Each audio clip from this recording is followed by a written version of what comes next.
NR India news में आपका स्वागत है। मैं अनामिका, दिन भर की बड़ी खबरों के साथ। अलीनगर विधानसभा सीट के संबंध में विस्तार से चर्चा किया गया। पटना बिहार से शैलेश तिवारी की रिपोर्ट। अलीनगर विधानसभा के भावी उम्मीदवार नीतीश प्रभाकर चौधरी से उनकी रणनीति और अलीनगर विधानसभा सीट के संबंध में विस्तार से चर्चा किया गया, जिसमें उन्होंने स्पष्ट कहा कि वो जनता के आग्रह पर कि आप राजनीति में आकर क्षेत्र का कार्यभार और अपने पिता के राजनीतिक विरासत संभाले, इस पर राजनीति में आए हैं। अगर उन्हें मौका मिला तो वे अपने क्षेत्र में क्या क्या करेंगे, इसको लेकर अपनी योजना को विस्तार से रखा। नमस्कार, मैं हूं कपिल कुमार झा और आज हमारे साथ हैं अलीनगर विधानसभा से भावी उम्मीदवार नीतीश प्रभाकर चौधरी।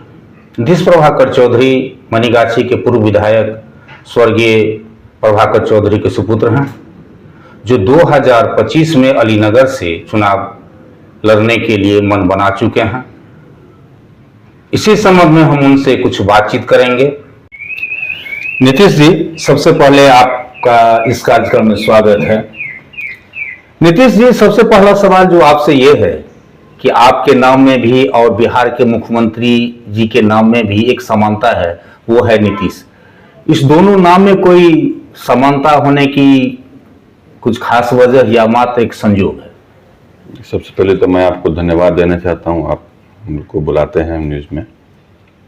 देखिए, ये एक महज संयोग ही है और संयोग इसको यूं कहिए, जो जब माननीय मुख्यमंत्री जी इंजीनियरिंग की पढ़ाई करने के बाद राजनीति में आए थे तो उस समय मेरा नाम नीचे लिखा जा रहा था। तो मेरे घर में कुछ लोग, मेरे मामा लोग, मेरे नाना जी लोग थे, उन्होंने बोले कि देखो ये ऐसा है, इंजीनियरिंग करके आए हैं और इनका नाम ये है, तो चलो ये इसी नाम से प्रेरणा लेके मेरा नाम रखा गया था।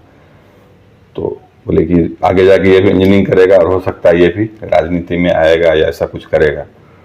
तो बस ये फैक्ट जैसा ही समझिए इसको, एक संयोग है कि उनके नाम से प्रेरणा लेकर ही मेरा ये नाम रखा गया। और आज आप राजनीति में भी हैं? मैं राजनीति में नहीं हूँ, इस चीज को मैं थोड़ा सा काटूंगा आपको। मैं जनता की सेवा में हूँ और ये जहां तक बात है कि मेरे पिताजी स्वर्गीय प्रभाकर चौधरी लगातार जनता की सेवा में लगे रहे हैं, तो इसको यूं कहिए कि ये जो है सो मुझे विरासत में मिली है जनता की सेवा, और मैं जहां तक मुझसे बन पड़ता है मैं इसमें लगा हुआ हूँ। तो लोगों को सत्ता मिलती है विरासत में, लोगों को राजनीति मिलती है विरासत में, संपत्ति मिलती है विरासत में, और आपको ये जनसेवा का जो अवसर जो है विरासत में मिला है। जी, ये बात सही है। नीतीश जी, आप अलीनगर से विधानसभा चुनाव लड़ना चाहते हैं जी, और अलीनगर में आप एक चर्चित चेहरा बन चुके हैं। जब से देखा जा रहा है कि आप लगातार चर्चित चेहरा बन चुके हैं, इसके पीछे कुछ वजह होगी, तो क्या है? आपको क्या लगता है कि नीतीश प्रभाकर चौधरी को अलीनगर में ये चर्चित बनने के पीछे क्या राज है? इसमें 2-3 मुद्दे हैं और उसको 2-3 पॉइंट में कहती हूं मैं। इसमें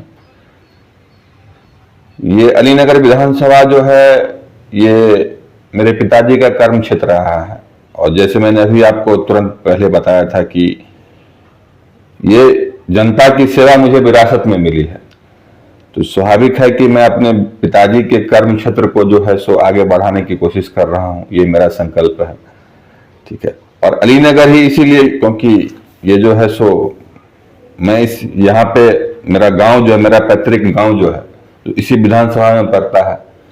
तो यहाँ पे जनता की यही मांग है कि जो हमारे बीच का आएगा, हमारे विधानसभा से आएगा, वही जाकर जो है सो हमारा दुख दर्द समझेगा। कोई बाहर का अगर व्यक्ति आता है और यहाँ से चुनाव लड़के जाता है तो हम उसके पास, अगर वो अपने घर पे रहते हैं, अगर हम जनता को अगर किसी विधायक का कोई जरूरत पड़ जाए, काम हो जाए, तब उनके लिए तो उनको कहीं दूर जाना पड़ेगा।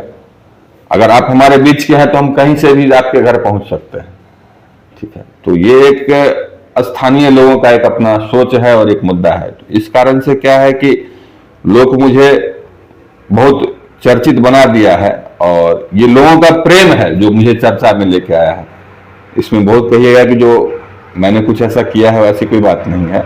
ये लोगों का प्रेम है मेरे प्रति, मेरे पिताजी के प्रति, और जो मैं थोड़ा बहुत, जो पिताजी के बाद जो मैंने इस क्षेत्र में अपना काम करना शुरू किया है, में हमदर्दी जतानी शुरू की है, तो वो जो है सो इससे